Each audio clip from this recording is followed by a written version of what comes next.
sekarang kita akan masuk, topik yang akan saya bahas kali ini adalah tentang personal branding. Kalau Anda mendengar kata personal branding, ya, apa yang ada di dalam benak Bapak Ibu sekalian? Ya, apa yang ada di dalam benak Bapak Ibu sekalian? Nah, daripada kita bingung-bingung menghayal apa itu personal branding, sekarang silahkan angkat tangan Anda, siapa yang punya akun sosial media? Angkat tangannya yang tinggi. Oh, oke. Semuanya hampir 85% semuanya punya akun sosial media. Sekarang saya mau tanya, siapa di sini di antara Bapak Ibu sekalian yang ada di ruangan ini yang punya nama? Ada nggak yang nggak punya nama? Oke. Nah, buat pemanasan dulu. Semuanya punya nama. That's nama Anda, karena judulnya personal branding, nama Anda adalah merek Anda. Itu dulu ya. Jadi nama Anda adalah merek Anda. Makanya jangan heran kalau misalnya nanti Anda melihat di depan sebelah sana ada orang yang mengganti namanya, yaitu tadi adalah dalam kerangka bagian dari personal branding.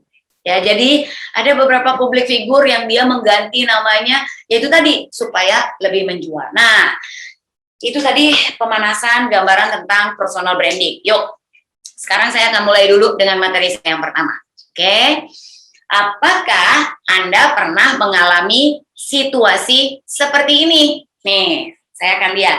Anda berada pada persaingan yang ketat. Oke, Anda pernah nggak mengalami situasi persaingan yang sangat ketat? Silakan, angkat tangan. Siapa yang pernah mengalami situasi yang sangat ketat? Oh, oke. Next. Nah, ini adalah gambaran di mana dunia kerja. Kebayang nggak? Gambarnya itu manusia begitu banyak. Kalau Anda pernah datang ke salah satu yang namanya event lowongan pekerjaan, waduh, di Kemayoran ataupun dimanapun itu, situasinya kayak begitu, kayak ikan sarden, semuanya disusun semua orang. Terus gimana caranya perusahaan, ya, dalam hal ini employer bisa memilih di antara sekian juta pelamar, ada 1 ataupun 5 orang terbaik dari sekian banyak orang. Oke, ya. Lalu kemudian next, Anda juga mungkin akan pernah mengalami situasi, aduh gimana ya, kok produk saya nggak lirik-lirik ya, yang lain kok lapak sebelah kok rame banget, warung sebelah kenapa kok pelanggannya banyak banget, ya, kok sulit rasanya saya bisa bertahan, apa resepnya ya, apa yang harus saya lakukan, ya. Jadi itu adalah situasi yang mungkin Anda hadapi sekarang ini.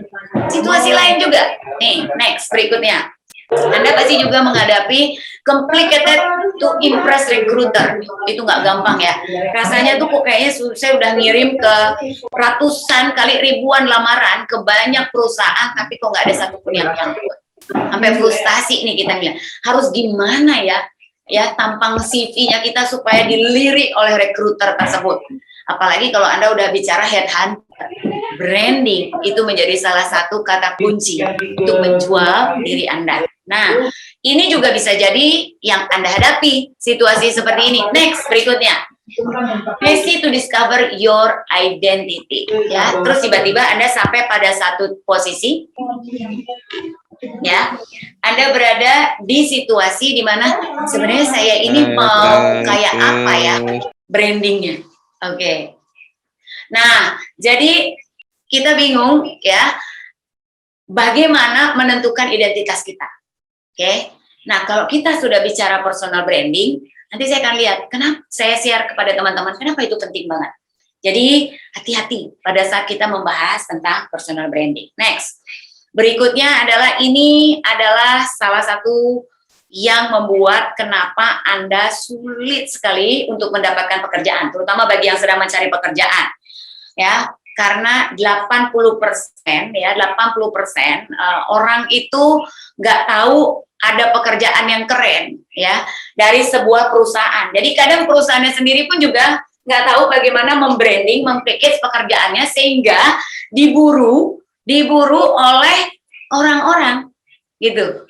Anda mungkin kalau misalnya ikut isu gosip yang terbaru, Rans Entertainment milik dari Raffi Ahmad, dia buka lowongan pekerjaan belum sampai seminggu, yang ngelamar 100.000 orangnya, sampai hari harusnya ditutup sebelum waktunya. Nah, itu salah satu bagian dari branding.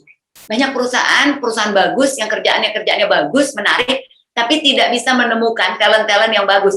Demikian juga sebaliknya, banyak juga perusahaan-perusahaan ya tidak bisa menemukan talentnya yang bagus-bagus, seringkali juga salah pilih talentnya. Nah, dari sini sebenarnya saya ingin mengajak Bapak Ibu sekalian melihat fenomena di depan mata ini, bahwa kita sudah tidak bisa lagi menganggap enteng yang namanya branding. Ya, next berikutnya. Nah, kalau branding itu kita bisa bicara terkait dengan personal branding dan corporate branding. Ya, jadi branding itu ada yang terkait branding personal, individu, bisa juga terkait dengan branding perusahaan atau employer. Kayak tadi contohnya adalah UMKM, misalnya kayak gitu. Nah, itu berarti branding korporasi atau institusi itu berpengaruh. Sehingga dilihat sebagai institusi yang terpercaya, yang memang kalau barang yang diupload dari institusi tersebut pasti kualitasnya bagus. Nah, itu adalah salah satu bagian dari branding. Next, berikutnya, jadi definisi personal branding itu sendiri sebenarnya sederhana, teman-teman. Proses bagaimana kita memasarkan diri kita kepada orang yang ada di luar sana. Gampang ya? Definisinya sesederhana itu. Bagaimana Anda memasarkan diri kita ataupun perusahaan Anda, ataupun usaha Anda, atau grup band Anda kepada orang yang ada di luar sebelah sana. Itu yang disebut sebagai personal branding. Next. Nah, ini tadi, siapa saja yang perlu membangun personal branding? Balik lagi, personal branding itu ada yang kaitannya dengan individu, ada yang kaitannya dengan corporate branding. Kalau Anda lihat dari gambar yang saya tampilkan di sebelah sini, saya akan fokus dulu ke personal branding. Orang kalau ngelihat individu, dia lihat dari yang paling bawah, beliefs, keyakinan. Itu suka tidak suka, sadar tidak sadar, itu menjadi branding Anda. Beliefs, personality, skill dan keunggulan, penampilan, sosial media. Jadi urutannya dari bawah dulu ya, dari bawah. Beliefs, personality, skill, penampilan, sosial media. Kenapa beliefs paling bawah? Anda tidak mungkin di branding sebagai orang yang antusias, orang yang positif, kalau beliefs Anda selalu menganggap semua orang itu adalah negatif. Sehingga ketika Anda beliefnya setiap orang itu adalah negatif, secara nggak sadar personality Anda munculnya gimana? Nggak percayaan sama orang. Ketika Anda nggak percaya sama orang, Anda mau upgrade skill, ada orang, nggak mungkin lah orang itu bisa mendevelop saya. Udah nggak usah, akhirnya jadi nggak ke-develop. Lagi ujungnya di sosial media, secara nggak sadar Anda bikin status. Jadi kalau Anda pengen di branding sebagai orang yang positif, semangat, antusias, cek dulu beliefs Anda. Itu maksud dari personal branding. Ya, kalau bicara corporate branding, dia agak lebih komprehensif, agak lebih kompleks, ya, agak lebih kompleks. Kalau sudah bicara branding experience, pasti itu sangat erat kaitannya dengan people. Jadi kalau tadi kebetulan contohnya yang saya ajak diskusi, Bapak dari Kementerian dari pengelola UMKM, gitu kan? Produknya, pertanyaannya, produknya berkualitas nggak? Harganya terjangkau nggak? Gitu kan? Terus premises itu apa? Lapak ataupun tempatnya. Kira-kira bersih, nyaman, mudah dijangkau nggak? Prosesnya ribet nggak sih Anda untuk menjangkau produk tersebut? Terus habis itu orang-orang yang melayani ramah nggak? Jutek nggak? Nah, itu bagian dari yang namanya corporate branding. Jadi saya baru mulai di awal dulu ya. Baru di awal bagaimana branding itu secara struktur. Bahwa ada personal, ada corporate. Tinggal Anda mau mendevelop yang mana. Ya. Tapi hari ini saya akan fokus untuk membangun personal branding. Jadi relate ke individu Bapak Ibu sekalian. Saya akan masuk dulu ke berikutnya, ke topiknya ya. Jadi saya akan masuk dulu apa yang bisa membuat Anda stand out. Jadi branding yang seperti apa? Karena branding itu harusnya bisa membedakan antara perusahaan bagus sama perusahaan jelek. Perusahaan bagus sama biasa-biasa aja. Itu gunanya branding tersebut. Nah, sama juga dengan individu. Mana individu atau personal yang outstanding, yang keren dengan orang yang biasa-biasa aja. Jadi sebenarnya dengan Anda mengelola branding Anda secara efektif atau tidak, itu akan membuat Anda akan jadi berbeda ke arah yang positif atau tidak. Itu poinnya. Nah, next berikutnya. Temukan kekuatan Anda, itu salah satu cara Anda membranding. Jadi kalau tadi balik ke personality ya, sebenarnya ini adalah personality yang harus Anda develop. Kekuatan saya di mana? Tapi ingat, jangan lupa manusia itu ada satu paket. Ada kekuatan, ada kelemahannya. Jadi nggak ada orang komplit satu paket kuat semua. Jadi jangan pernah silau, karena apa? Semua orang pasti punya kekuatan dan kelemahannya. Tapi pada saat Anda mau membangun branding, Anda harus menemukan kekuatannya. Ya, next, sehingga kelemahan Anda menjadi irrelevant. Tentukan apa keunikan yang Anda miliki, itu juga bagian dari branding. Next, berikutnya adalah brand yang kuat akan memiliki nilai yang unik, sehingga dampaknya itu akan membuat orang mudah mengingatnya atau kesannya itu nancep di dalam benak seseorang. Ya, ini adalah salah satu contoh branding dari perusahaan-perusahaan yang mungkin Anda belum tentu semuanya pernah pakai barangnya, tetapi kita dengar isunya, rumornya, wah kalau Rolex tuh gila, mahal banget, pasti bagus, yang pakai pasti orangnya beda. Itu makanya branding, itu bagian dari branding. Karena kita juga nggak tahu tuh Rolex tuh kayak apa sih kecanggihannya dia, kenapa dia mahal dan lain sebagainya, misalnya ya. Tapi ada juga orang yang memang dia memilih untuk memakai Rolex karena dia tahu persis value yang di-deliver oleh produk tersebut. Ini adalah contoh-contoh perusahaan-perusahaan dengan branding. Jadi kalau tadi ya, mungkin di dunia ini ada begitu banyak, ada jutaan jam tangan. Tapi kenapa semua orang tahu tentang Rolex? Ya, itu adalah salah satu contoh branding. Mungkin di dunia ini ada banyak sosial media, tapi kenapa Facebook itu membernya sampai miliaran? Ya, jadi itu yang disebut sebagai branding. Itu begitu dia kuat, begitu penganutnya banyak, pengikutnya banyak, value-nya akan berbeda. Next, berikutnya. Nah, apa arti logo ini bagi Bapak Ibu sekalian? Kalau apel coak, kita udah pasti tahu ya, kalau ada gambar apel kayak begini coak, itu adalah Apple, perusahaannya Apple.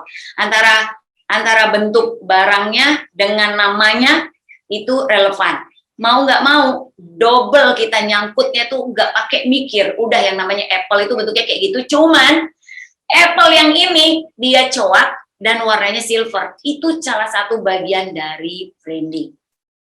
Caranya kita membranding baru dari tampak luar. Kalau tadi pertanyaannya personality, itu tuh branding personality-nya itu dari tampak luar, dari sini udah kelihatan barangnya kesannya mewah, luxurious. Ya, Coca-Cola ini nggak banyak dia berganti, dari dulu merah dengan tulisannya Coca-Cola, sederhana tapi nyangkut banget. Udah kebayangkan, semua orang pasti udah merasakan pernah minum Coca-Cola. Ya, itu dari bagian branding. Ya, ini adalah salah satu yang disebut brand personality. Tampangnya dulu, orang pertama lihat tampang luarnya dulu, tapi akan ada yang namanya orang akan loyal terhadap sebuah brand kalau dia masuk lebih dalam. Nah, nanti kita akan bahas bagaimana cara supaya orang itu loyal. Nggak cuman euforia aja di depan bagus, tapi begitu ngerasakan servis Anda, begitu ngerasain bagaimana pelayanan Anda, orangnya senyum ramah atau tidak, langsung habis itu udah nggak mau lagi, amit-amit, nggak bakalan. Nah, jangan sampai kita jadi backfire, branding kita jadi nggak seperti yang kita bayangkan. Next, berikutnya. Nah, ini salah satu contoh. Jadi tadi ada satu pertanyaan yang nanya, gimana sih Bu contohnya antara branding atau enggak? Nah, ini salah satu contohnya. Ada banyak kopi di dunia. Ada ribuan kopi. Apa sih yang nggak ada kopi itu gitu? Semua orang minum kopi. Secangkir kopi sehari itu bikin sehat. Gitu katanya.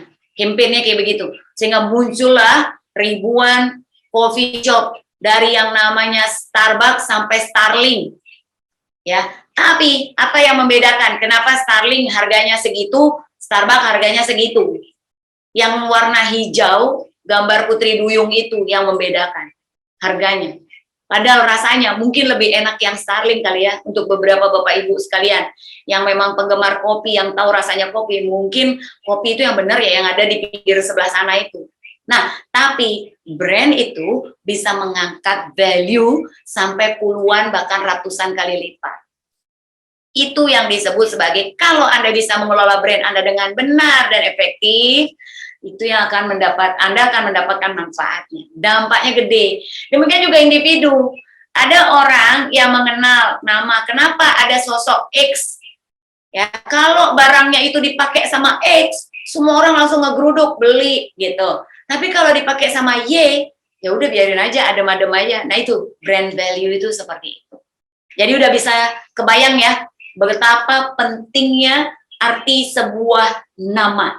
Jadi kalau Shakespeare pernah bilang, apalah arti sebuah nama? Di dunia kayak begini, era digital, di mana orang ya semua orang ada di dunia maya. Kalau kita tidak punya strong brand, maka kita akan sulit untuk ditemukan oleh orang lain yang memang membutuhkan produk atau jasa kita. Gitu. Nah, dari sebelah sini kita pasti akan bertanya-tanya lagi dong. Lalu kita harus bagaimana? Next. Ya, ini sudah saya jelaskan tadi. Next berikutnya lanjut. Mulai dari mana? Nah, ini salah satu contoh lagi. Jadi tadi ada pertanyaan. Contohnya gimana sih branding? Nih. Kalau Anda di kurikulum vitae Anda cuma nulis, Anda pernah bekerja di perusahaan ini tahun sekian, mengerjakan ini. Pekerjaan ini tahun sekian, mengerjakan ini. Hampir puluhan juta orang kalau bikin CV kayak begitu. Oke? Itu yang membuat pemberi pekerjaan itu akan sulit untuk membedakan apakah Anda betul-betul orang yang layak atau tidak. Biasanya masuk ke kertas sampah kalau udah kayak gitu. Kalau mirip-mirip, beti-beti gitu, beda tipis. Sehingga kalau Anda mau membranding diri Anda, maka Anda sebut fotonya Anda betul-betul memang foto yang kalau Anda pengen branding adalah pekerja yang kerja keras, yang antusias, optimis, dan kreatif. Nah kan perusahaan selalu cari orang yang kayak gitu. Dari milih fotonya aja udah harus dipikirin. Jadi nggak bisa fotonya yang layu, nggak semangat, terus bajunya itu yang nggak menarik gitu ya. Jadi mau nggak mau kita pun harus mulai dari penampilan di depan juga pun harus bisa kita lihat. Baru habis itu yang Anda tampilkan bukan cuma sekedar milestone Anda kerja di mana tahun berapa mengerjakan apa, tetapi improvement atau value yang Anda kontribusikan ke perusahaan tersebut seperti apa. Itu akan langsung orang tuh ataupun pemberi pekerjaan akan cari orangnya kayak gitu. Wah gila ya, kalau sebelum dia masuk perusahaan itu omsetnya 300 miliar. Begitu dia masuk dia bisa menumbuhkan menjadi 30% dari industri. Itu kan keren. Anda nggak usah panjang-panjang CV Anda satu lembar aja, tapi Anda kasih lihat prestasi Anda di sebelah situ. Itu yang disebut sebagai brand. Anda kasih value Anda, itu branding Anda. Nggak usah lama, itu Anda akan menunggu pekerjaan, orang pasti akan mencari orang yang bisa mendeliver value. Itu salah satu bagian dari branding. Nah, next berikutnya, jadi Anda sudah tahu ya, kesimpulannya, kenapa branding itu penting, kredibilitas. Udah, kredibilitas itu diciptakannya, ya, dibangunnya itu butuh tahunan, ya, tapi rusak bisa dalam seketika. Jangan salah, jangan dipikir bahwa public figure yang sekarang ada di atas, top of the pyramid, yang kalau dia sebut namanya Anda semua tahu, nggak mungkin dia bangun branding itu sehari semalam, enggak. Dia semua membangunnya itu step by step. Jadi jangan berharap sekarang Anda branding, besok Anda langsung booming. Nggak ada ceritanya kayak gitu. Kredibilitas ini dibangun butuh waktu. Ya, jadi nggak ada yang namanya shortcut. Makanya kenapa? Karena saking banyaknya orang shortcut, yang terjadi adalah jual beli follower, jual beli itu pun jadi marah. Karena shortcut, tetapi itu nggak long last. Ujungnya dari branding adalah Anda bisa make bisnis, bukan? Kalau Anda ujungnya cuma banyak-banyakan follower tapi nggak ada bisnis, dari sebelah situ untuk apa? Ya, ujungnya yang harus Anda pegang baik-baik adalah dengan Anda branding, bisnis Anda tumbuh. Kata kuncinya itu. Jadi nggak ada gunanya Anda memanipulasi branding itu dengan cara membeli follower atau apapun, itu cara singkat. Yes, it is mungkin berguna dalam short term, tapi kalau dia tidak berimpact kepada bisnis, saya rasa manuver Anda tuh harus dikembalikan, Anda harus mereview ulang lagi. Jadi gitu, branding itu adalah pasti harus impact-nya ke bisnis, gitu. Meningkatkan kredibilitas. Yang kedua, mudah mendapatkan kepercayaan. Ya, kalau Anda kredibel, business is about trust. Nggak ada orang mau berbisnis dengan orang yang tidak bisa dipercaya. Males orang kalau berbisnis sama orang yang bisa dipercaya. Sehingga, tadi balik lagi, kredibilitas. Not only personality, apalagi cuma penampilan doang. Nggak bisa. When you when we are talking about business, ketika kita bicara tentang bisnis, kata kunci fundamentalnya adalah trust. Trust didapat dari kredibilitas. Oke? Nah, kalau untuk employee yang mau membangun branding, itu akan menjanjikan jenjang karir yang lebih baik. Balik lagi, ketika CEO, Board of Directors, ataupun siapapun atasan Anda mau mempromosikan anak buah ataupun orang, dia pasti akan lihat dari sekian timnya dia, yang brandnya paling strong, biasanya itu yang dipromosikan. Gitu. Terlepas dari like and dislike ya, kita nggak bahas yang itu. Tetapi biasanya ada orang yang brandingnya strong, itu pasti akan terlihat stand out, terlihat berbeda, moncer, menclang, gitu ya, kelihatan berbeda. Nah, lalu kemudian branding itu melakukan evaluasi terhadap diri sendiri ya. Jadi dengan branding itu kita tahu responnya kita apakah orang positif nggak terhadap kita. Kalau belum, jangan sedih. Berarti ada sesuatu yang harus kita perbaiki dengan branding kita. Entah itu personality, entah itu penampilannya kah, entah itu beliefs-nya yang harus Anda. Jadi nanti kita akan address satu persatu apa sih parameter yang harus Anda kawal ketika Anda mau membangun personal branding, Bapak Ibu sekalian. Next. Kesalahan dalam melakukan personal branding. Seringkali nih, ini kesalahan ya, kesalahan. Balik lagi saya selalu ingatkan, bolehlah Anda meng-create branding dengan segala campaign, dengan segala dengan segala kampanye-kampanyenya, dengan segala apapun ya yang ada di media sosial ataupun di media apapun. Tetapi kalau itu Anda tidak menjadi diri Anda sendiri, Anda cuma tinggal tunggu waktu, momen Anda tergelincir. Berat banget. Kalau kita udah menjadi diri kita sendiri, kita nggak perlu pura-pura. Dan itu tidak melelahkan, karena Anda menjadi diri Anda sendiri. Makanya, my ultimate suggestion adalah be yourself. Jadilah diri Anda sendiri. Jangan fake personalities, jangan palsukan, apalagi hanya sekedar untuk penciptaan, karena ada purpose tertentu yang ingin Anda capai, tapi itu tidak datang dari diri sendiri. Terus, apakah susah menjadi diri sendiri? Enggak, gampang. Makanya tadi pertanyaannya, gimana ya caranya kalau saya udah berusaha positif, tapi orang masih negatif? Nah, nanti kita akan bahas. Ya, itu bagian dari, agak keluar sedikit dari personal branding, itu bicara tentang mindset. Oke? Next, yang kedua, tidak ada tujuan dalam membangun personal branding. Jadi gini, ada sekelompok populasi yang sadar bahwa branding itu penting. Ada sekelompok populasi yang berpikir begini, untuk apa sih kita branding kayak begini? Udahlah, yang penting kita happy aja, upload aja apa aja yang kita mau di sosial media. Ada, dan itu wajar, nggak masalah.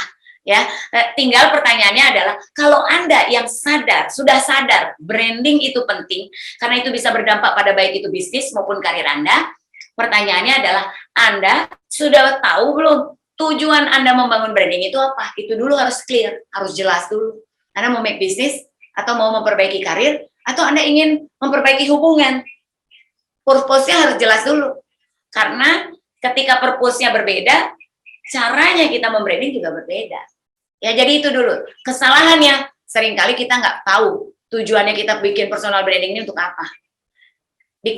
Seringkali kita menganggap bahwa udahlah yang penting kita eksis. Nah, tapi kalau eksis, iya, purpose-nya untuk apa Anda eksis gitu. Itu yang harus Anda gali ke dalam diri Anda sendiri. Dan sialnya, banyak orang salah di sebelah situ. Masih salah di sebelah situ. Tidak punya tujuan yang jelas. Yang ketiga, tidak menjelaskan mengenai keunggulan yang dimiliki. Gitu. Jadi secara nggak sadar, kalau memang purpose-nya jelas, kita akan udah tahu bagaimana caranya kita mengkampanyekan diri kita. Orang itu lebih senang dengar manfaatnya orang ini buat gue apa ya? Manfaatnya orang ini buat saya, apakah kita bisa kolaborasi atau tidak? Nah, itu menjelaskan keunggulan, keuntungan, dan kekuatannya ketika Anda berkolaborasi dengan diri kita atau dengan orang lain. Jadi, kesalahannya dia tidak menjelaskan mengenai keunggulan yang dimiliki. Ada pertanyaan yang menarik di sesi sebelumnya, di kelas-kelas sebelumnya, di batch sebelumnya. Kalau misalnya kita menampilkan keunggulan diri, nanti kita dikiranya nyombong.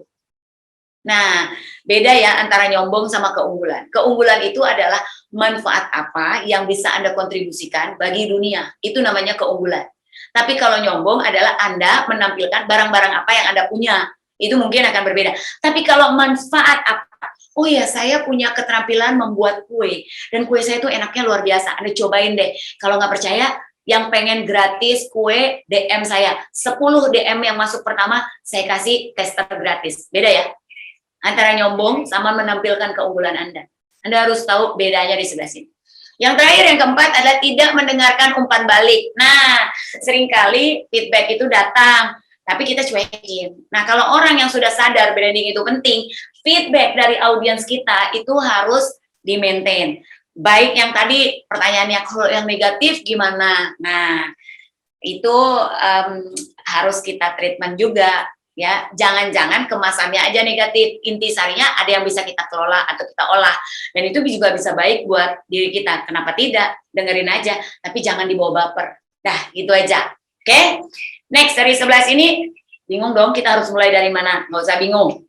Jadi, kita akan mulai masuk ke lebih dalam. Jadi, mulai dari sekarang, kita bangun branding start from me and myself. Anda mulai dulu dari diri Anda sendiri. Dari mana mulai dari diri sendiri? Balik, saya cuma mau ingatkan, build your authentic personal branding. Selalu jadilah diri Anda apa adanya. Anda nggak usah ragu. Saya kan nggak bisa ngomong ya, nggak bisa bikin vlog, nggak bisa ngoceh-ngoceh dengan ramah dan ceria seperti orang-orang lain. Terus saya bisa nggak ya bangun branding? Bisa. Be yourself. Ya, jadilah diri Anda sendiri. Jangan pernah memalsukan diri Anda, karena itu akan melelahkan kalau Anda bangun branding. Karena ingat tadi saya bilang, branding itu proses membangun kredibilitas dan reputasi itu butuh tahunan. Kalau Anda nggak dari diri Anda sendiri, perjalanan tahunan ini akan melelahkan. Gitu. Next, dari sini ini ada 4 tahap. Ya, jadi tadi saya selalu bilang, boleh Anda bangun personality. Jadi kalau personality itu yang disebut sebagai identity ya, Ibu tadi pertanyaannya. Jadi identitas, personality itu hanya akan bisa terbentuk secara sadar maupun tidak sadar. Itu dipengaruhi dari beliefs Anda atau wisdom Anda atau keyakinan Anda. Saya cuma mau bicara begini. Apa yang ada di pikiran Anda itu akan mempengaruhi ya perasaan Anda, dan apa yang Anda rasakan itu akan mempengaruhi action Anda, dan action Anda itulah yang dipersepsi oleh orang sebagai reputasi. Dapat ya poinnya ya? Apa yang ada di pikiran Anda yang jadi keyakinan Anda itu akan mempengaruhi perasaan Anda, lalu apa yang Anda rasakan itu akan mempengaruhi gerak-gerik Anda sehari-hari, dan gerak-gerik sehari-hari Anda itu yang akan mempengaruhi hasil ataupun respon feedback yang Anda peroleh dari audiens Anda yang disebut sebagai reputasi. Paham? Jadi kalau Anda ingin reputasinya positif, berarti gerak-geri Anda harus positif. Tetapi gerak-geri Anda nggak akan bisa positif kalau feeling Anda low, nggak confident, negatif, nggak percayaan, curigaan. Tetapi perasaan Anda yang negatif itu biasanya datang dari pola pikir Anda bahwa nggak ada orang di dunia ini yang baik, semua pasti ada maunya. Paham sekarang poinnya? Jadi bisa melihat benang merahnya ya, bahwa kita tidak akan bisa meng-create reputasi seperti yang kita inginkan kalau kita tidak meng-cracking pola pikir kita terlebih dahulu. Your thinking leads to your feeling, and your feeling leads to your action, and your action leads to your reputation. Paham? Jadi TFAR. Kalau kita reputasinya mau dipersepsi sebagai orang yang spiritualis, ya, orang yang menjalankan hidup ini untuk melayani Tuhan, untuk berbakti kepada bangsa dan negara, berarti yang harus dicek actionnya, inline nggak? Inline nggak? Kalau kita bilang kita melayani kepada negara, kepada seluruh rakyat Indonesia, lalu kemudian perilakunya kita semena-mena terhadap rakyat dan Indonesia, berarti bagaimana mungkin kita bisa membangun branding yang strong di sebelah situ? Yang ada kebalikannya, gitu. Ya, jadi ada 4 tahap, makanya kenapa saya bilang fundamentalnya itu beliefs-nya Anda harus beresin dulu. Jadi kalau Anda mau pekerjaan Anda membangun branding Anda efisien dan efektif, start from your beliefs. Mulai dari keyakinan, belief, kepercayaan diri Anda dulu. Kalau itunya benar ya, kalau Anda ingin dipersepsi sebagai orang yang spiritualnya tinggi, maka setiap perasaannya pun harus semuanya dipasrahkan kepada yang di atas. Positive thinking, kalaupun menyampaikan apapun positif, semuanya pasti sudah rencana dari yang di atas. Kita pasrahkan, kita boleh bekerja keras, tetapi semuanya serahkan kepada yang di atas. Begitu Anda konsisten begitu aja terus, ya, perilaku Anda akan selalu jadi orang yang nggak mau menang sendiri, nggak egois, selalu memperhatikan orang lain, menghargai orang lain, tidak pernah menghina orang lain. Baru yang namanya reputasi Anda sebagai orang yang spiritualnya tinggi, itu akan sangat strong. Paham sekarang benang merahnya? Jadi Anda nggak akan pernah bisa membangun branding hanya dengan penampilan Anda, pakai baju branded, pakai aksesoris branded, semuanya branded, mobilnya mewah, dan lain sebagainya. No, itu cuma kemasan. Paling nggak sampai 2% mempengaruhi branding dan reputasi Anda. Tetapi jauh yang paling fundamental adalah beliefs, feeling, action. Paling dominan 70% adalah perilaku, habit Anda, tingkah laku Anda sehari-hari. Di dunia nyata maupun di dunia maya, itu yang mempengaruhi branding Anda. Oke, next. Oke, baik. Nah, sekarang kita akan masuk reputasi seperti apa yang ingin Anda bangun. Balik lagi, branding sama dengan reputasi. Reputasi itu terbangun dari kebiasaan dan perilaku. Udah. Jadi kalau Anda mau reputasinya positif, cek aja perilaku Anda. Misal nih, kita pengen reputasinya dikenal sebagai orang yang profesional. Nggak bisa ya kita ngaret. Ya, habitnya tuh nggak bisa ngaret. Terus kalaupun misalnya ada pekerjaan, disuruh submit deadline, kita telat dari deadline. Terus kalau misalnya ada janji meeting, kita telat dari meeting, jauh dari profesional. Balik lagi gitu sih sebenarnya, habit, kebiasaan Anda. Jadi balikin lagi ke habit dan kebiasaan. Jadi sebenarnya mulai dari dalam diri. Kalau saya selalu mengajak semua start from yourself dulu. Lihat dulu ke diri kita masing-masing. Jadi jangan silau hanya karena pengen Anda beresin sosial media Anda, bolehlah Instagram Anda bagus, lucu, fancy, catchy.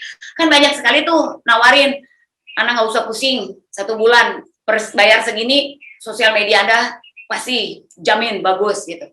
Nggak bisa.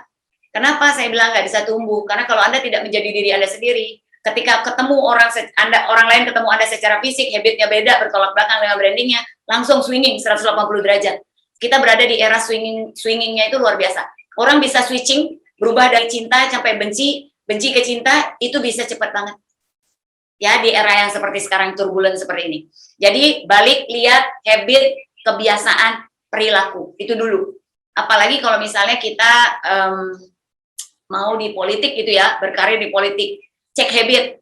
Tapi kalau misalnya politik itu menurut Anda itu adalah panggilan jiwa Anda. Kalau Anda merasa ada habit yang belum bagus, beresin habitnya. Perbaiki. Ya, nggak bisa kita bilang bahwa kita mengayomi rakyat, terus habis itu kalau di jalan semena-mena, ya, pakai seenaknya gitu, ada lampu merah hajar aja, yang lain sekian, nggak bisa, nggak inline, ya. Jadi habit Anda dicek, ya. Next, berikutnya, reputasi ada caranya, ada 6 langkah membangun reputasi. Nomor 1, ya, nomor 1, write down your purpose and core values, ya. Saya balik ajak Anda untuk menemukan otentik. Jadi Anda nggak capek menjalani branding ini Anda benar-benar gembira menjalaninya. Ya, jadi ada beberapa peserta di batch sebelumnya yang masih keep in touch dengan saya dari peserta itu, dan mereka akhirnya merubah brandingnya. Dan sekarang luar biasa. Jadi sebelumnya dia memang sudah biasa menggunakan sosial media, tetapi ketika menemukan purpose-nya, bahwa apa sih, kenapa Anda harus mengelola brand Anda? Tujuannya tadi balik saya tanya, Anda mau make business, atau Anda mau mengeduket orang, atau Anda mau karir Anda bagus, atau Anda ingin hubungan Anda dengan semua orang yang penting menurut Anda itu bagus. Purpose-nya dulu tentukan. Nah, salah satu dari peserta di batch sebelumnya, dia bilang saya ingin karir saya menjadi lebih baik. Ada juga yang dia ingin karir saya atau bisnis saya menjadi lebih baik. Begitu ada yang salah satu karirnya dia ingin lebih baik. Tentukan core values Anda. Anda values Anda apa? Oh, saya itu pekerja keras, saya profesional, saya disiplin. Itu dulu, tentukan itu dulu. Your purpose and your core values.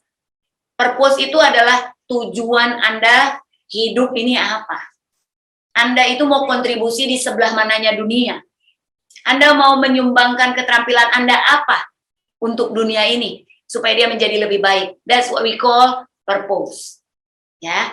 Habis itu, values itu adalah nilai-nilai apa yang Anda pegang selama ini menjalani hidupan. Cek lagi, masih inline nggak dengan purpose tadi? Misal, Anda ingin menjadi ahli hukum yang dikenal di level nasional. Values-nya adalah saya orang yang tidak peduli dengan integritas. Berat, nggak inline. Orang hukum paling tidak integrity number 1, misalnya. Gitu ya. Write down your purpose and core values. Nomor 2, be clear and konsisten. Kalau itu dasarnya dari diri Anda, nilai-nilai yang Anda anut sejak dari Anda kecil sampai Anda dewasa sekarang, biasanya konsisten itu nggak sulit. Tapi kalau itu bukan nilai-nilai Anda, ataupun Anda baru berusaha mengimprove, jangan sedih kalau tiba-tiba Anda balik ke habit lama, terus kemudian Anda di feedback, dapat cibiran, dapat omongan negatif. Jangan sedih, balik lagi aja ke habit baru yang ingin Anda sebut, Anda ini. Jadi ini tadi menjawab pertanyaan ya, gimana ya, saya udah berusaha positif, terus ternyata orang itu nggak menganggap saya positif. Mungkin ada perilaku, ngacanya gini, kita ngaca ke diri. Mungkin ada perilaku saya yang belum mencerminkan positif yang ingin saya bangun tadi brandingnya. Jangan sedih. Oke, apa ya kira-kira cara paling gampang adalah tanya sama orang tersebut. Boleh tahu nggak apa ya yang salah dari saya sehingga kamu masih seperti ini? Kalau dia mau diajak bicara, kalau dia nggak mau, oh ya udah berarti memang semangatnya cuma untuk mencibir ataupun mengkritisi kita. Kalau udah yang modelnya kayak gitu, dia nggak mau kasih tahu apa yang harus kita perbaiki, yang nggak usah didengar. Artinya apa? Maju aja terus. Sesekali jadi katak tuli. Katak tuli itu apa? Sesekali kita nggak perlu dengerin omongan semua orang. Karena kalau kita dengerin omongan semua orang, kita jadi nggak maju-maju. Kita jadi berhenti, nggak berani melangkah. Tapi kalau orang yang mengkritisi kita negatif tadi, memberikan masukan, oh gini loh maksud saya, kalau kamu kayak gini, dampaknya gini, dan itu menyusahkan semua orang. Boleh nggak gini-gini? Nah, ambil intisarinya, lalu Anda improve lagi. Jadi be clear itu maksudnya di situ. Anda harus jelas maunya seperti apa, maksudnya seperti apa. Kalaupun ada feedback dari audiens Anda, tanganin. Kalau bisa diri Anda merasa bahwa oh ya betul, saya memang harus memperbaiki diri, maka perbaiki. Habis itu latihan lagi, be konsisten. Kata kuncinya konsistensi. Syaratnya Anda bisa memperbaiki itu adalah rendah hati sih ya. Karena kadang kita kalau udah berada di satu titik tertentu, kita udah ada di posisi tertentu, kadang kita nggak sadar kita punya ego. Sehingga ketika dikritik, dikasih feedback oleh audiens dan lain sebagainya, terus baper, tersinggung. Terus gara-gara emosi, keluar tuh statement macam-macam, nggak penting-penting. Akhirnya branding yang udah dibangun berapa bulan, berapa minggu, jebuk bubar lagi deh. Gitu, makanya kenapa be clear and consistent. Anda sadari dulu, purpose-nya saya mau bikin saya dikenal sebagai orang yang seperti apa. Gitu ya. Yang ketiga, walk the talk. Ya, walk the talk. Walk the talk itu artinya lakukan apa yang Anda katakan, katakan apa yang Anda lakukan. Kalau Anda bilang, saya adalah orang yang profesional, maka perilaku Anda ya profesional, datang tepat waktu, mengerjakan segala sesuatu dengan hasil yang terbaik, terus kemudian menghargai orang lain, respect kepada orang itu. Walk the talk. Contohnya. Oke, next, know your audience. Jadi bangun reputasi. Target Anda siapa? Kalau Anda mau karirnya sukses, berarti target Anda siapa? Bos-bos Anda. Tapi bukan berarti kalau bos-bos Anda terus kita cuma basa-basi untuk bisa dapetin perhatian dari atasan. Jangan. Balik lagi, be authentic. Jadilah diri Anda apa adanya. Tapi kalau Anda merasa bahwa Anda masih jutek dan nggak peduli dengan atasan, mungkin Anda perlu lebih ramah. Ramahnya itu betul-betul datang dari tulus dari dalam diri, jangan dipaksa-paksa, jangan diada-adain, nggak enak ngelihatnya juga gitu, ya. Dan Andanya juga nggak nyaman kok, pasti Anda nggak nyaman melakukannya itu, gitu. Nah, kenali target audiens itu penting. Kalau Anda Anda tujuannya audiensnya adalah untuk bisa menjual produk-produk UMKM Anda, berarti siapa pembelinya? Oh, anak-anak muda. Berarti kemasannya jangan yang jadul, jangan yang old school, harus yang fancy lah, foto-fotonya yang agak-agak menarik, terus yang diupayakan. Jadi itu salah satu bagian dari bagaimana membangun reputasi. Next, yang keenam. Nah, kelima. Pick two social media platform. Ada banyak sosial media. Tapi saran saya, kalau kita masih pemula, beginner, pakai 2 aja yang paling banyak, yang paling familiar, yang Anda nyaman pakai. Kalau sekarang kan yang lagi tren adalah Instagram. Tapi itu segmennya beda. Sama satu lagi Facebook. Nah, itu segmennya juga beda. Atau Anda nyaman pakai Twitter, atau Anda nyaman pakai TikTok, ya silakan. Tapi pilih aja 2 untuk Anda praktikum. Rasakan dulu, lihat dulu. Nanti habis itu begitu Anda sudah menemukan celahnya, nanti baru habis itu Anda bergeser ke tempat yang lain. Baru Anda bisa menjangkau lebih banyak lagi audiens. Pick two social media platform. 2 aja dulu pilih yang paling Anda merasa nyaman. Itu dulu, ya. Terakhir, be yourself. Jadilah diri Anda sendiri. Saya selalu bilang, jadilah diri Anda sendiri. Tapi balik lagi, menjadi diri Anda sendiri bukan berarti kita lalu keluarin semua. Karena ingat, kita hidup bersosial. Ada norma, etika, sosial yang berlaku umum meskipun tidak tertulis. Ya, jadi balik lagi, itu harus masuk dalam radar kita. Boleh kita jadi diri kita sendiri, tetapi ada norma-norma, ada adat istiadat, ada budaya yang harus juga kita pertimbangkan sebagai bagian dari menjadi diri kita sendiri. Gitu. Nah, itu adalah 6 langkah membangun reputasi. Belum sampai branding ya, baru reputasi. Ada pertanyaan dulu sampai sini? Nah, dan ingat satu lagi, bagaimana penerapan personal branding itu, Anda antara di situasi di online Anda maupun di offline harus sama. Jadi nggak bisa, di online tuh kelihatannya gini, gini, biasanya di online tuh kan gini. Nih, mungkin ada satu kasus yang menarik, yang marak ya. Banyak banget di sosial media tuh kelihatan, wah gila, luar biasa nih, ada satu pasang selebgram ataupun YouTuber gitu ya, yang mesranya luar biasa, setiap foto tuh selalu mesra, selalu menceritakan kebahagiaan, dan bagaimana harmonisnya mereka, pakaiannya selalu bagus-bagus, pergi ke tempat-tempat yang menyenangkan, makan makanan yang enak, dan lain sebagainya. Balik lagi, branding itu harus balance antara online sama offline. Saran saya seperti itu. Kenapa? Supaya nggak lelah. Karena perjalanan Anda itu akan panjang untuk membangun sebuah reputasi yang long last. Ya, nah jadi apa yang ada di online itu sebenarnya harus ada harus paling tidak inline dengan kehidupan offline Anda. Jadi ketika Anda ingin mengkampanyekan ataupun misalnya ingin mengkampanyekan kehidupan harmonis, pasangan yang harmonis, harusnya idealnya sih itu sama ya dengan yang ada di kehidupan nyata. Seringkali kita kan suka kaget-kaget, makanya kenapa suka digoreng nih sama media gosip. Ketika di sosial medianya kayak begitu harmonisnya, ternyata di lapangan lagi berantem, sedang kasus gugat cerai. Itu salah satu bagian dari branding. Kadang sadar nggak sadar, itu saling mempengaruhi. Kehidupan sosial media mempengaruhi kemudian offline, kehidupan nyata mempengaruhi sosial media. Tapi seringkali kita sibuk membranding kita di kehidupan dunia maya, which is itu maya. Sehingga kita lupa mengurusi sebenarnya kehidupan kita yang sesungguhnya adalah di dunia nyata ini. Jangan sampai Anda terjebak di tipe populasi yang seperti itu. Saya nggak sarankan. You better focus on your dunia nyata. Sehingga branding itu menjadi mengalir apa adanya. Dan itu menjadi lebih sincere dan Anda juga nggak perlu capek untuk menjaga reputasi Anda. Anda nggak perlu effort khusus untuk melakukan hal tersebut. Gitu ya. Silakan. Ini ada 3 langkah membangun personal branding. Jadi kita akan praktek ya, Bapak Ibu sekalian. Ya, jadi Anda akan mulai praktek. 3 langkah membangun personal branding. Aspiration, lalu unique value proposition, communicate your brand. Ini ada pertanyaan yang relate mungkin dengan jawaban yang tadi. Jadi gini, saya punya usaha les, ya kan, dari Bu siapa sih ini? Oke. Saya punya usaha les, lalu kemudian sejak 2019 pengen ningkatin usaha, tapi gara-gara pandemik jadi susah. Nah, gimana caranya bangun branding supaya investor itu tertarik? Nah, balik lagi, berarti audiensnya siapa? Investor. Oke, kalau investor yang harus Anda tahu adalah unique value proposition-nya yang harus dikuatin. Gitu ya. Gimana cara bikin unique value proposition? Habis ini kita praktek. Gitu. Nah,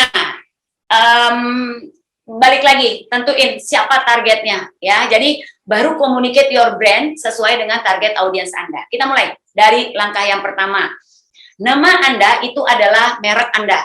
Jadi mulai dari sekarang hati-hati. Jaga reputasi. Kalau Anda bisnis jualan gitu ya, Anda ingin berbisnis dengan banyak orang, pastikan nama Anda tidak cacat cedera, tidak ada celahnya.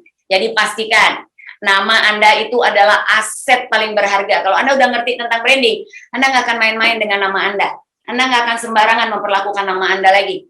Karena apa? Itu ada harga. Karena balik lagi kalau tadi bicara tentang les, investor itu setelah dia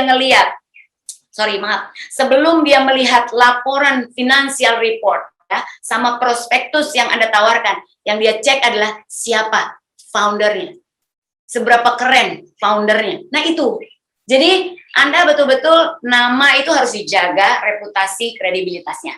Ya, makna dari nama Anda itu betul-betul harus dijaga. Jangan sampai Anda nggak sadar, Anda mencoreng sendiri nama Anda dengan perilaku-perilaku yang Anda nggak sadar Anda tunjukkan, baik itu secara offline maupun secara online.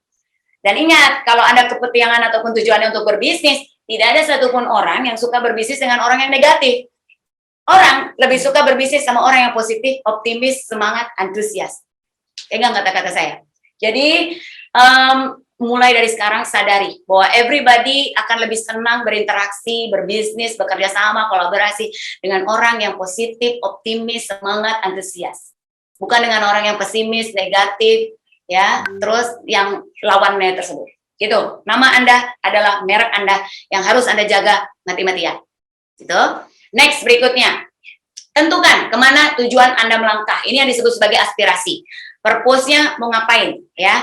Tetapkan apa yang jadi keinginan Anda. Saya pengen pusat les saya menjadi yang terbesar di Indonesia. Tentuin aja dulu, tulis saja. Jangan pernah malu bermimpi besar. Mimpi itu gratis, jadi mimpilah sebesar-besarnya. Karena kalaupun meleset, masih tetap besar. Karena Anda mimpinya gede banget. Kalaupun meleset jadi gede. Bukan banget, tapi gede gitu ya. Jadi mimpi, tentukan tujuannya Anda mau ngapain dulu. Saya mau sukses di bisnis saya mau sukses di karir saya mau dapat pekerjaan di kantor paling bonafit yang pernah ada di Indonesia. Tentukan dulu, kemana tujuan Anda melangkah. Itu dulu, you decide, your purpose-nya itu, tentukan. Tadi ada pertanyaan, ini menarik juga. Saya tuh udah sampai di tahap interview. Saya job seeker, saya udah sampai di tahap interview. Lalu kemudian, ya, saya nggak dipanggil lagi. Habis itu di ghosting. Ya, jadi bukan cuman Felicia aja yang di ghosting ya, tetapi kita pun juga kadang di ghosting sama orang HRD, gitu. Nah, pertanyaannya, apakah saya kurang membangun branding atau trust? Biasanya proses interview itu adalah proses cross check antara data yang ada di CV dengan kenyataannya ketika dia ketemu sama Anda. Jadi kalau itu adalah posisi misalnya sales, terus kemudian di CV-nya keren banget, wah bisa begini, bisa begini, bisa begitu, bisa begini, bisa begitu. Saat interview, datang telat, coret. Datang telat, cek, udah langsung ulang satu reputasi Anda kan? Terus habis itu, begitu situ, sales tampilannya datang tidak bisa membawa branding perusahaan. Kusut, berantakan, terus kemudian nggak siap dan lain sebagainya, coret. Begitu bicara, kok sales ngomongnya kayak begini ya? Sales tuh harusnya antusias, ngomongnya caci-cucu dan lain sebagainya. Terus ketika dia ditanya, network kamu seperti apa? Nggak bisa cerita, coret. Begitu. Jadi yang namanya proses interview itu jangan dianggap sepele. Itu adalah proses cross check antara branding Anda di dunia nyata dengan branding Anda di dunia maya. Matching nggak? Nah, kalau dia melihat ada ketidakmatchingan, biasanya di ghosting. Itu aja. Ya, tentukan kemana tujuan Anda melangkah. Next, berikutnya. Wah, nah ini dia. To the person who doesn't know where he wants to go, there is no favorable wind. Artinya apa? Untuk orang yang kalau tujuannya nggak jelas, Anda mau branding kayak apa, jadinya ngaco. Asal-asalan. Jadi akhirnya keikutan tren, keikutan ke bawah arus. Jadi nggak beda. Nggak ada bedanya, susah ngebedain dengan orang lain. Itu tadi maksudnya. Tapi kalau firm, saya mau karir saya sukses, saya mau bisnis saya makin moncer, saya mau tempat les saya direbutin nih sama semua investor, saya mau apapun itu, tentukan. Sehingga dari situ baru kita urut berikutnya, bagaimana mendesain value proposition. Oke? Next, berikutnya. Anda ingin dikenal sebagai apa karena apanya. Nah, panduannya gitu. Anda ingin dikenal sebagai apa karena apanya. Waduh, dikenal sebagai apa karena apanya. Oke, itu kurang lebih. Jadi Anda ingin dikenal sebagai apa karena apanya. Oke, itu tentukan dulu purpose Anda. Next, tentukan nilai keunikan yang dapat Anda tawarkan. Nah ini nih, tadi pertanyaannya tadi. Tadi pertanyaan yang banyak banget. Gimana ya caranya saya membangun branding? Tentukan nilai keunikan Anda. Unique Value Proposition, UVP, kalau Anda pernah dengar. Jadi unique value proposition. Apa sih uniknya antara Pak Ardi, Pak Aris maupun Pak Apu ataupun Bu Baik, Desi ataupun Bu Beatrix? Apa unique value-nya Anda semua? Itu yang harus Anda tentukan. Nah, caranya menentukan unique value proposition gampang. Begini caranya. Nanti Anda tulis masing-masing ya. Anda boleh ketik, nanti saya akan bacakan. Nanti kalau nama yang beruntung saya panggil, terus kemudian Anda bisa ceritakan. Unique value proposition, Anda state dulu. Bakat Anda itu apa? Oke, bakat Anda. Tadi tuh kita band. Tadi kita dengar kan, sebelum kita mulai itu ada band pembuka. Bakat saya apa? Saya menyanyi. Bakat saya adalah menyanyi. Sama main musik. Oke, skillnya. Lalu tentukan abis itu skill Anda apa. Oh, saya skillnya adalah saya bisa nyanyi lagu soprano gitu ya, ataupun lagu reggae atau apapun genrenya tertentu, itu saya jago banget, tapi paling jago saya seriosa skillnya. Kalau alat musik, saya paling jago piano, tapi saya bisa main di gitar, jebret. Jadi bakat, tentukan dulu bakatnya apa, habis itu skillnya apa, ya, habis itu trustnya seperti apa. Oke, next berikutnya, mungkin bukan trust, next berikutnya. Caranya, tuliskan. Ini dulu, Anda tuliskan dulu. Kalau Anda pengen tahu unique value proposition Anda adalah seperti ini. Saya akan menggunakan bakat saya, yang tadi sudah Anda tulis, 1, 2, 3, dan keterampilan 1, 2, 3, untuk memberi dampak di industri apa.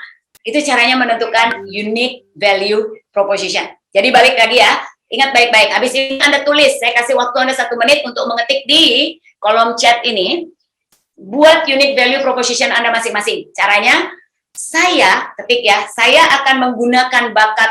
Kalau Anda punya bakatnya 1, tulis 1. Kalau Anda 2, boleh tulis 2. 3, silakan bebas. Saya akan menggunakan bakat 1, 2, 3 saya dan keterampilan 1, 2, 3 untuk memberikan dampak di industri 1, 2, 3 atau apapun itu. Silakan. Ya. Nah, contohnya kayak gini. Contohnya seperti ini. Next. Ini adalah contoh personal brandingnya dari manajer biotek. Saya akan menggunakan bakat saya yang antusias dan empati ini kepada orang lain dan menggunakan keterampilan riset dan pengembangan saya untuk dapat menciptakan produk yang inovatif di industri bioteknologi. That's your unique value proposition. Dari situ dulu, selesaikan dulu itu dulu, nanti habis itu baru kita melanjut ke langkah berikutnya. Jadi tentukan dulu unique value proposition Anda. Bakat Anda apa? Anda akan gunakan bakat Anda apa? Skill Anda apa? Akan Anda gunakan untuk menciptakan apa di industri apa? Berkontribusi di industri apa? Bedanya bakat itu adalah segala sesuatu yang Anda bisa lakukan dengan sangat mudah. Jadi otodidak. Jadi datang dari lahir, bless, berkat dari Yang Maha Kuasa. Tapi kalau skill, segala sesuatu yang Anda asah, Anda latih. Gitu. Sedikit lagi yang saya mau sampaikan. Begitu Anda sudah tahu, ini personal branding Anda punya bakat tertentu, dan Anda diberkati oleh Tuhan dengan bakat tersebut, lalu kemudian Anda mengasah diri Anda dengan skill tertentu, lalu kemudian Anda ingin berkontribusi di bidang pendidikan. Ini ada salah satu contoh yang menarik. Saya punya bakat, ya, senang berinteraksi dengan orang, dan saya punya keterampilan mengajar, maka saya ingin mendedikasikan semuanya itu untuk bisa menciptakan training-training yang menarik bagi ibu rumah tangga di industri, bagi ibu-ibu rumah tangga. Jadi spesifik, industrinya itu bisa Anda bilang ibu rumah tangga. Habis ini, setelah Anda menentukan unique value proposition Anda akan udah tahu sosial media Anda, baik itu di kehidupan nyata maupun itu di kehidupan dunia maya Anda, larikan balik lagi ke unique value proposition. Besok lagi yang diupload adalah contoh-contoh video Anda lagi vlogging tentang, jadi ibu-ibu gini ya, kalau yang namanya ngasuh anak itu adalah begini, upload. Terus habis itu Anda upload foto-foto Anda, ini saya lagi membantu di desa apa, di provinsi apa, upload, gitu kan? Terus kemudian ini adalah Anda lagi makan di satu tempat, tetapi Anda bilang, saya lagi mau ngajar, sebelum ngajar, kita harus semangat dulu dong. Nah, saya makan dulu nih bakmi paling endes yang ada di daerah tertentu. Nyambung nggak branding Anda? That's what we call unique value proposition. Jadi Anda, ketika Anda mengkampanyekan diri Anda, nggak ada satupun kesombongan, ya. Jadi tidak ada satu kesombongan. Karena yang Anda ceritakan adalah bakat saya sebelah sini dan saya terlatih di bidang ini dan saya ingin berkontribusi membantu orang-orang di industri ini. Paham ya? Itu yang membuat Anda tidak akan terlihat sombong. Tidak akan terlihat bahwa Anda membangga-banggakan diri Anda. Tidak, karena Anda ingin berkontribusi. Jadi poinnya, ketika ada di sosial media, yang Anda bagikan adalah bagaimana aktivitas Anda ketika Anda melakukan unique value proposition yang Anda tuliskan ini tadi. Anda cerita lagi ngajar, Anda cerita ini adalah materi pembelajaran, mudah-mudahan bermanfaat buat orang lain, dan terus kemudian Anda upload testimoni dari murid-murid yang Anda ajar, yang bilang bahwa wah keren banget materinya, terima kasih ya, kapan lagi Kak sharing-sharingnya, kami tunggu. Nggak ada kesombongan.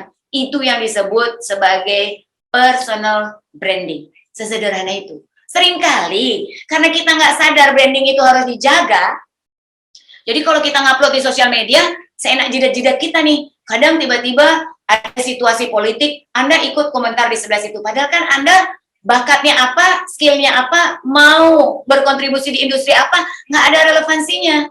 Paham maksud saya?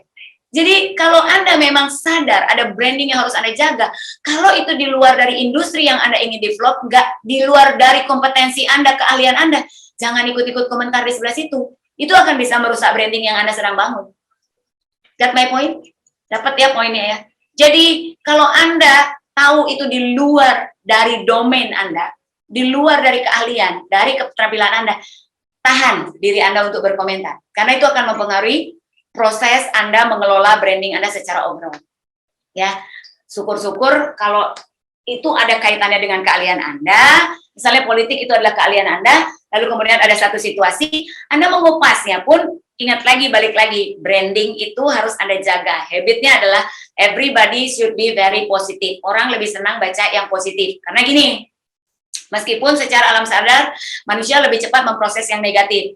Tetapi caranya Anda menyampaikan keahlian Anda supaya tidak terkesan sombong adalah bahwa, in my opinion, berdasarkan salah satu jurnal yang saya baca, maka situasi ini sebenarnya bisa kita atasi dengan cara begini-begini. Akan lebih menyenangkan mendengar idea daripada cuma sekedar kritisi. Itu branding. Ya, karena kalau Anda di brandingnya itu terkenal dengan ide yang banyak, Anda pasti akan dicari sama orang karena Anda adalah problem solver, bukan troublemaker, tapi problem solver. Orang akan senang berinteraksi dengan orang yang bisa menyelesaikan permasalahan orang lain. Bisnis itu datang adalah kalau ada orang punya masalah, lalu kemudian ada orang yang bisa menyelesaikan masalah orang tersebut. Jadi bukan ada orang bermasalah, terus habis itu diperkeruh masalahnya. Nah, itu bukan kayak begitu. Kalau Anda mau bisnis, bukan caranya seperti itu. Itu sih kurang lebih bagaimana prosesnya kita saking semangatnya dengan terlepas.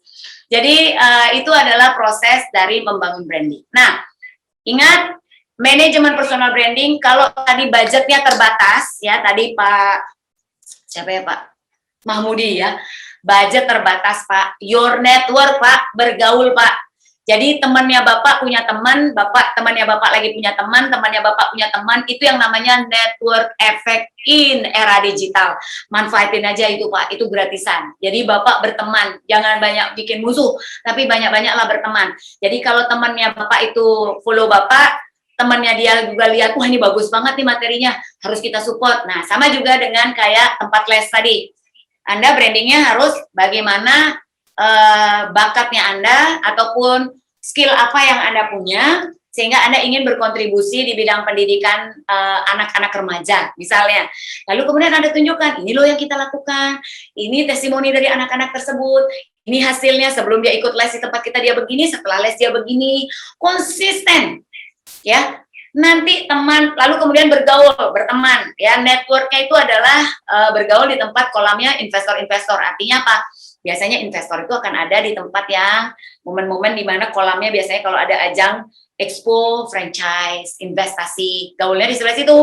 Nah, Anda bisa pikirin di sebelah situ. Nah, balik lagi tempat bergaulnya, network Anda itu juga harus Anda luaskan di sebelah situ.